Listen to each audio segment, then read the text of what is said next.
เมื่อตอนพระนางเกิดได้มีการเฉลิมฉลองให้แก่เจ้าหญิงนันทาผู้เป็นที่รักของทุกคนพระนางเป็นธิดาของพระเจ้าสุโธทนะบิดาของพระพุทธเจ้าและพระนางมหาประชาบดีโคตมีซึ่งเป็นมารดาเลี้ยงของพระพุทธองค์พระนางมหาประชาบดีโคตมีแม้ไม่ใช่แม่แท้ๆแต่ก็เปรียบเสมือนแม่คอยดูแลและเลี้ยงดูพระพุทธองค์มาตั้งแต่แรกเกิดเมื่อกล่าวถึงเจ้าหญิงนันทานั้นนางได้รับการเลี้ยงดูเป็นอย่างดีสง่าและมีรูปโฉมที่งดงามเป็นยิ่งนักเนื่องจากมีสตรีหลายท่านที่มีชื่อเช่นเดียวกันกับเจ้าหญิงนันทาและเพื่อไม่ให้เกิดความสับสนในการเรียกชื่อนางจึงได้ถูกขนานนามใหม่ว่ารูปนันทาที่แปลว่านันทาผู้งดงามเมื่อเวลาผ่านไปเหล่าพระบรมสานุวงศ์แห่งราชวงศ์สักยะต่างสละราชสมบัติเพื่อติดตามพระพุทธเจ้าไม่ว่าจะเป็นมารดาพี่ชายญาติพี่น้องคนอื่นๆรวมถึงเหล่าสตรีทั้งหลายในราชวงศ์สักยะทุกคนต่างภูมิใจที่คนในราชวงศ์ของตนได้เป็นถึงพระสัมมาสัมพุทธเจ้าผู้ตรัสรู้ชอบได้โดยพระองค์เอง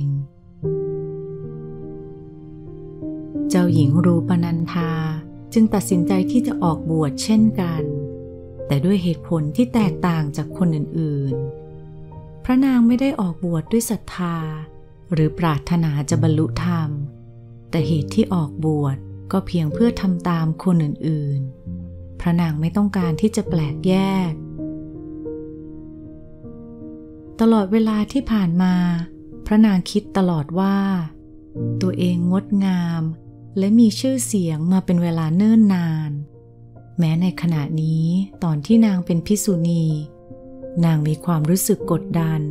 เมื่อเหล่าภิกษุณีทั้งหลายได้ออกไปเฝ้าพระพุทธเจ้าเพื่อฟังพระธรรมของพระองค์รูปนันทาจึงหาทางหลบเลี่ยงปฏิเสธที่จะเข้าเฝ้าจนกระทั่งวันหนึ่งพระพุทธเจ้าทรงเรียกประชุมเหล่าภิกษุณีรูปนันทาปฏิเสธที่จะไปร่วมนางกลัวว่าพระองค์จะตำหนินางในการที่นางละเลยการปฏิบัติมัวแต่หมกมุ่นอยู่กับร่างกายภายนอกของนางจนในที่สุดพระพุทธเจ้าทรงเจาะจงที่จะเชิญนางเป็นการเฉพาะและนางก็ไม่สามารถที่จะปฏิเสธท่านได้อีกต่อไปเมื่อรูปนันทาได้เข้าเฝ้าพระองค์นางรู้สึกกลัวและละอายพระพุทธเจ้าทักทายและถามถึงการเป็นอยู่ของนางและทรงตรัสถึงแต่คุณสมบัติที่ดีของนางพระองค์ไม่ได้ตรัสสิ่งใดที่จะทำให้นางอึดอัดใจนางประหลาดใจและคาดไม่ถึงว่าเหตุการณ์จะออกมาเช่นนี้รูปนันทาเกิดความปิติและพอใจกับคำตรัสของพระองค์ท่านพระพุทธเจ้าเห็นว่านางพร้อมที่จะเรียนรู้แต่นางก็ยังไม่ได้เปิดใจที่จะรับคำสอนโดยตรงพระพุทธเจ้าทรงทราบดีว่ารูปนันทาหมกมุ่นอยู่กับความงามของตนเองท่านจึงใช้อิทธิฤทธิ์สร้างภาพนิมิตของสาวน้อยที่มีสิริโฉมงดงามยิ่งกว่านางเมื่อรูปนันทาเห็นเธอนางก็ไม่สามารถที่จะถอนสายตาไปจากภาพนิมิตนั้นได้เลยขณะที่รูปนันทาจ้องมองภาพนิมิตอยู่นั้น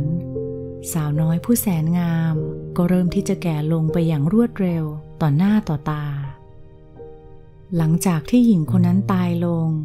ร่างกายของเธอก็เริ่มเน่าเปื่อยน้ำมูดน้ำเหลืองไหลออกจากร่างกายรูปนันทาน้อมนิมิตที่เห็นอยู่ตรงหน้าเข้าหาตัวเองทันทีเพื่อเป็นอุบายนางเห็นว่านางเองก็ไม่ต่างอะไรจากสาวน้อยแสนงามผู้นั้นที่ไม่สามารถหลีกเลี่ยงจากความแก่หรือความตายนางเห็นว่าร่างกายที่นางหวงแหนมานานและเป็นสิ่งที่มีคุณค่า จะต้องตายในวันหนึ่งน้ำมูดน้ำเหลืองที่ไหลออกจากร่างกายและร่างกายนี้ก็จะกลายเป็นอาหารของแมลงไม่มีอะไรเหลือให้น่าปรารถนาหรือดึงดูดใจอีกต่อไปในขณะนั้นเองรูปนันธาได้เปลี่ยนความเห็นผิดเกี่ยวกับร่างกายของนางตลอดชีวิตที่ผ่านมานางเห็นว่าร่างกายของนางเป็นสิ่งที่น่าปรารถนานางเชื่อว่าร่างกายนี้เป็นสิ่งที่สวยงามจะไม่มีการเปลี่ยนแปลงและทรงคุณค่ามากพอที่จะยึดมันเอาไว้แต่ขณะนี้นางได้รู้ซึ้งถึงความจริงที่ว่าร่างกายของนางมีการเปลี่ยนแปลงและเสื่อมสภาพอยู่ตลอดเวลามันไม่สามารถคงอยู่อย่างที่นางต้องการให้มันเป็นไปได้เลยเมื่อความจริงปรากฏตัวให้นางเห็นชัดเจนด้วยใจนางปล่อยความยึดทั้งหมดในร่างกายนี้และเข้าสู่กระแสธรรมเป็นพระโสดาบันคุณได้เรียนรู้อะไรจากนิทานเรื่องนี้บ้างหวังว่าคุณได้รับประโยชน์จากเรื่องนี้คลิกไลค์หากคุณชอบและคลิก subscribe เพื่อติดตามคลิปวิดีโอใหม่ในครั้งต่อไป